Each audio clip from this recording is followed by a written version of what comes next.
everybody. Jay Widener back with reading from A Monument to the End of Time, Alchemy, Fulcanelli, and the Great Cross, the book that I wrote with the late, great Vincent Bridges. And I'm dedicating this entire reading to Vincent and his memory. And I want to thank him and hope he's listening. I know he's smiling about me doing this somewhere in the eternity. And I want to tell Vincent that I miss you, man. I miss our talks. I really do. All right. This is chapter 3 from A Monument to the End of Time. This chapter is called Alchemical Legends and the Reality of the Cross. However we approach the subject of alchemy, we are rewarded with a mystery until the entire subject becomes an infinite regression of mirrored mysteries. And so if we're not careful, we end up finding only the face of our own bias. The secret protects itself, even when it is displayed in plain sight. Fulcanelli serves as an example. The occult savants of Paris wanted to believe in the possibility of a physical transmutation. Therefore, suggests that someone had actually done it. The fact that someone had actually done it, it grew into an obsession. A modern day Flamel, they thought, a renegade physical chemist who, like the Curies, had stumbled on a way to manipulate the radioactive light locked within matter. No matter that not a trace of such speculation could be found in Mystery of the Cathedrals. All alchemists wrote in code anyway, so the mystery focused on who was Fulcanelli. If his identity could be discovered,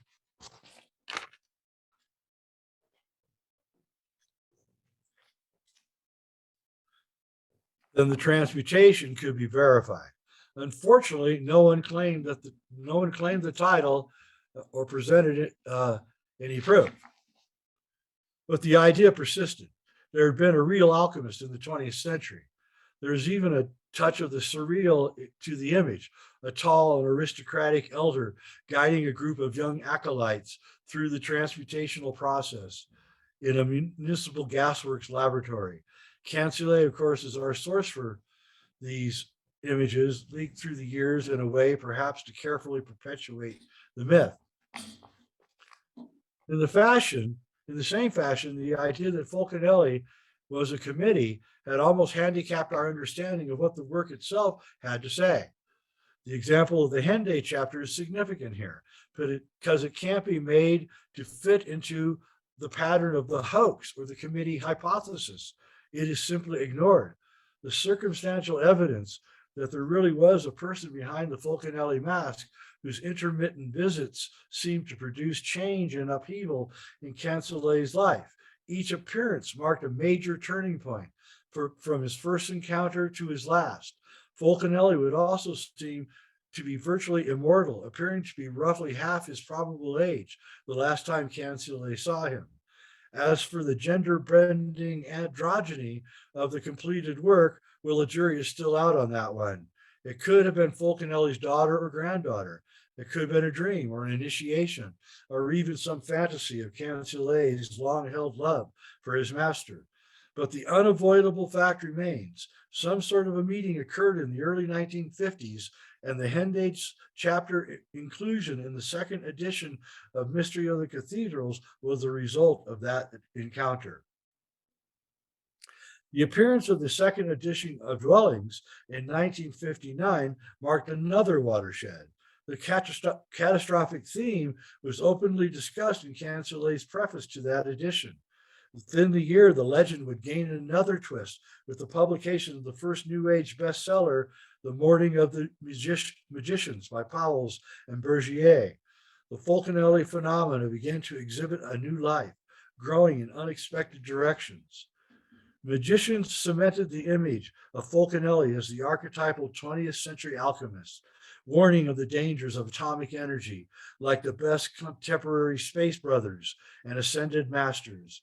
In the 1950s, this was undoubtedly the view of the occult establishment, whose perspectives Powles and Bergier were exploring. The mishmash of ideas thrown together in Morning of the Magicians does manage to ask some of the right questions. In the course of this investigation, we would find ourselves returning again and again to the synchronicities of Mornings of the Magicians.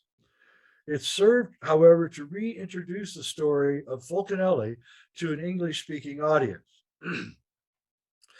A decade or so later, this interest would bear fruit in the excellent translation by Mary Sorter of Mystery of the Cathedral, second edition. Soon after the translation was published, the only full scale work on alchemy in Fulcanelli appeared in English, The Fulcanelli Phenomena by Kenneth Rayner Johnson, published in England in 1980, raised more questions than it answered.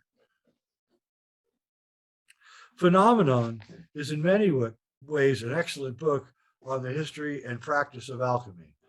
Its information on Fulcanelli and Cancellae is so solid and well presented. In some cases, it is our only source for the large pieces of the puzzle. However, the careful reader is left with an aftertaste of special pleading. Johnson ultimately is obscuring as much as he's revealing. Nowhere is this more important than the epilogue, an examination of the Hendaye cross written by someone named Paul Mevril. In a way, we should be grateful that anyone had the courage to comment on Hendaye in print. Up to this point, it was conspicuous by its absence from the literature. Mevril tackles it head on in a wild explosion of science fiction and creative cryptography. The skeptical reader may be forgiven for throwing up his hands in disgust and declaring the whole thing a hoax or an hallucination. Or perhaps that is exactly what the article was intended to accomplish. Fulcanelli and alchemy in general is a subject that inspires obscurist literature. Most books on alchemy, particularly those written by adepts, are designed to confuse the unwary or naive reader. Only those that possess the key to the language can read their real message. But the books written about Fulcanelli, starting with Morning of the Magicians, fall into a new category of obscurantism. They seem specifically designed to obscure Fulcanelli as if he had somehow given too much away.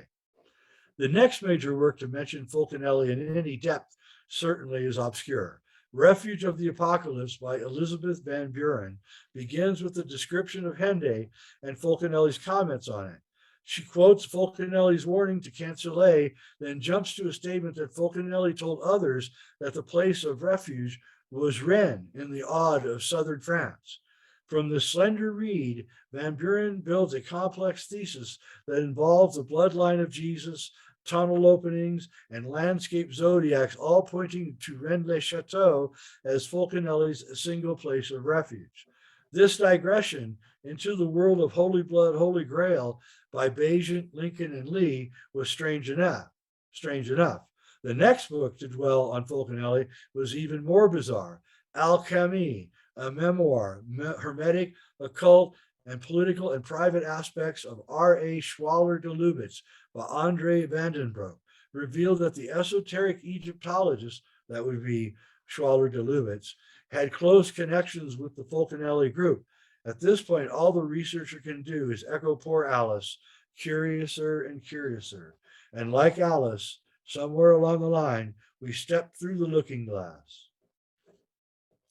From the north of the Nive at Bayonne to the Straits of Badosa, the southwest coast of France is known as the Côte d'Argent, to contrast it with the Côte d'Azur of the French Riviera on the Mediterranean. While never as famous as the Riviera, the Côte d'Argent had always been something of a royal playground. The Sun King, Louis XIV, spent his honeymoon on the beach at Saint Jean de Luz, while Barret's, just a little further up the coast, was the Victorian royal resort par excellence.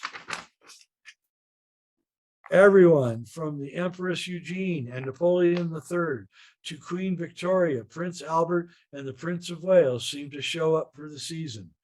H.G. Wells made the small tuna town of Saint Jean de Luz famous as an intellectual resort. It's not hard to imagine the impeccable Wells and his walrus mustache ensconced on a long white beach, tuna nets strung from poles to dry in the net in the sun, while the boats trawl in the far distance, dictating the history of mankind to a small army of assistants. Wells, Aldous Huxley, and the small young set discovered St. John de Lutz in 1920, and by 1926 or so, the luxury villas had spread all the way down to Hendaye. Located at the point where the Pyrenees met the Gulf of Gascogne, Hendaye had always been a frontier town. Much later, when one side of the mountains had become French and the other side Spanish, the young Sun King Louis XIV, at the height of his good looks and power, met his bride, Princess Marie Therese of Spain, on an island in the bay below Hendaye, gratefully escorting her along the boundary between the two countries. They were married at the small church in St. John de Lutz, dedicated to John the Baptist, and in that glorious summer of 1660, it must have seemed as if a new European dynasty of pharaonic brilliance was in the making. A few years later, around 1680, give or take a decade, someone built an enigmatic mortuary monument in the parish cemetery of St. Vincent's Church at Hendaye. The date of its construction, who or what it was meant to memorialize, even its original location, have all been lost.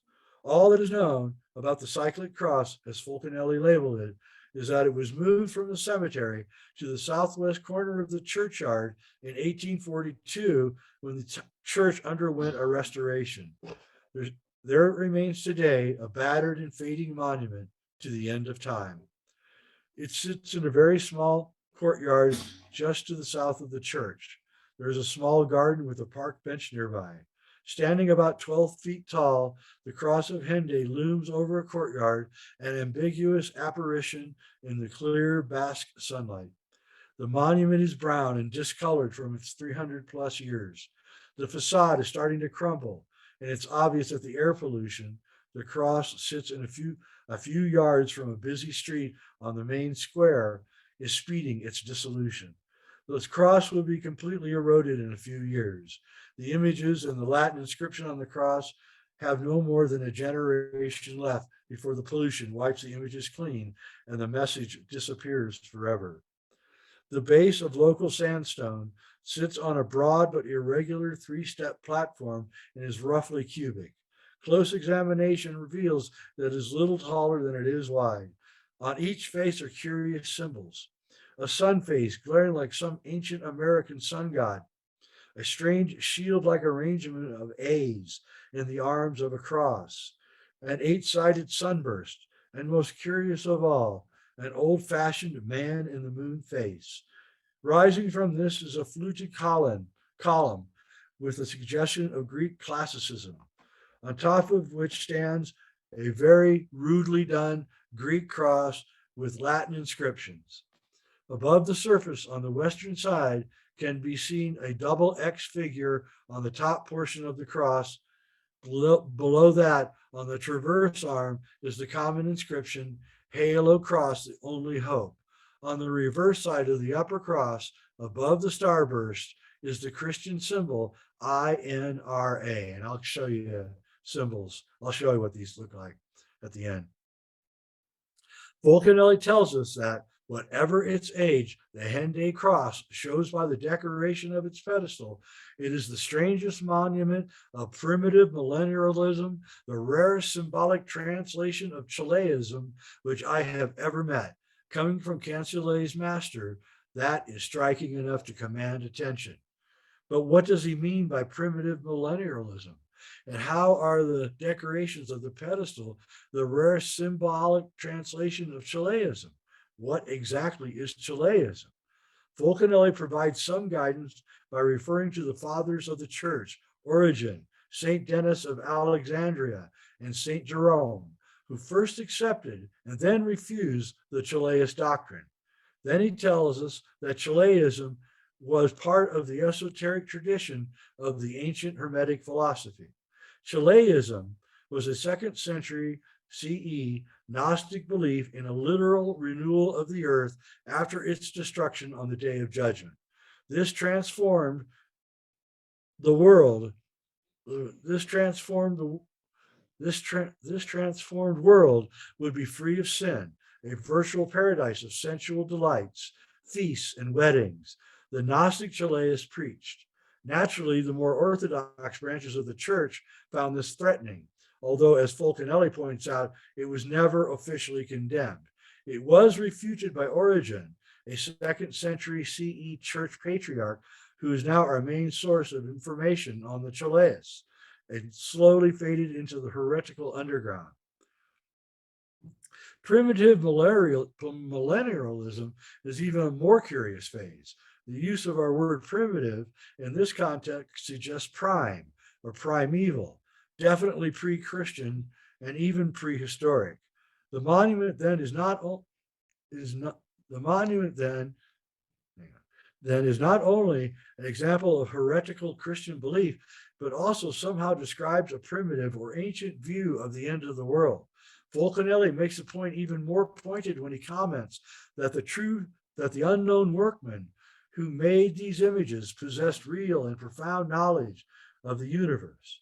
And so we are presented with a strange monument which describes both a heretical Christian view of the apocalypse and a very ancient primitive view of the same apparent cosmological event. And most amazing of all, Fulcanelli is implying that this concept is part of the esoteric tradition of the ancient Hermetic philosophy known as alchemy. In the entire language of alchemy and its history, no one has ever openly connected it with eschatology. Eschatology is the study of the end of the world. At first glance, it seems ridiculous. How can the end of the world, the apocalypse, and so on be connected in any way with turning lead into gold? As we dug deeper, we discovered that Fulcanelli had left us a clue, a major clue, to the big secret at the core of alchemy. We would find that alchemy had always been associated with the idea of time and timing, and that as Fulcanelli informed us, Chaldayism lay at the center of the idea of transforming time itself. We would even discover the simple and literal truth of Fulcanelli's statement that the unknown designer of the cross had real and true knowledge of the universe.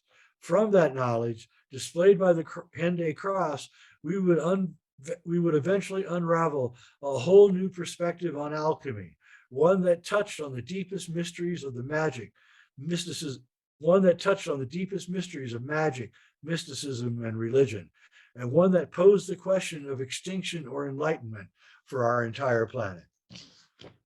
All right, so that's the end of chapter 3, where we describe the cross of Hendaye. Oh, I wanted to show you some of the pictures of the cross. You did a very good job describing it, but you deserve to see the pictures.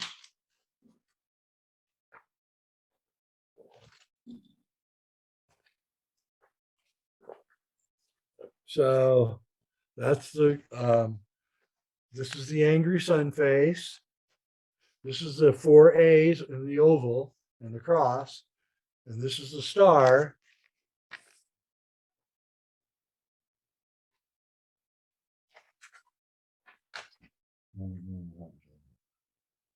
Well, the moon isn't in here, but it's a fairy tale moon. I'll show that to you when we finally get to it. And then here's a picture of the cross as it looks. Been there many times. And so what's amazing about the cross of Hendaye is that it connects alchemy to the study of the end of the world or to the apocalypse.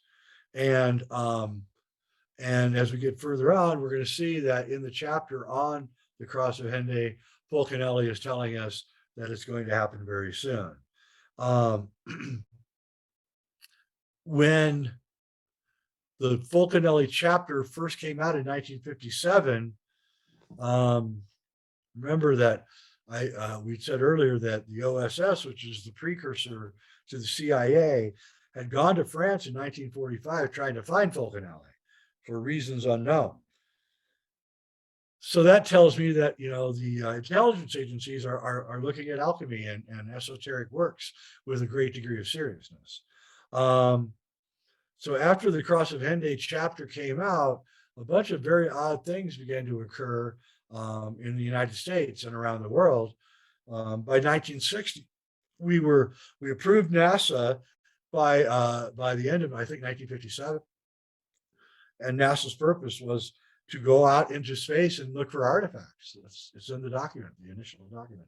Also, we began building the DUMBs, the deep underground military bases. Well, why did we start doing that? And also, we began working on secret technology would create a secret space program. So I believe that the establishment read the Hendaye chapter and took precautions to make sure that some members of the government and the ruling class survive whatever the catastrophe is that's going on the cross, and which we're going to get to as we go forward. Anyway, that's the end of chapter 3. I have more, but this is going to get really good as we get going here.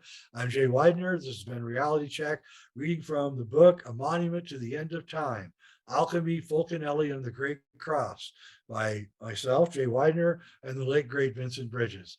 Anyway, thanks so much for watching. I can't tell you how much I appreciate this, and we go on.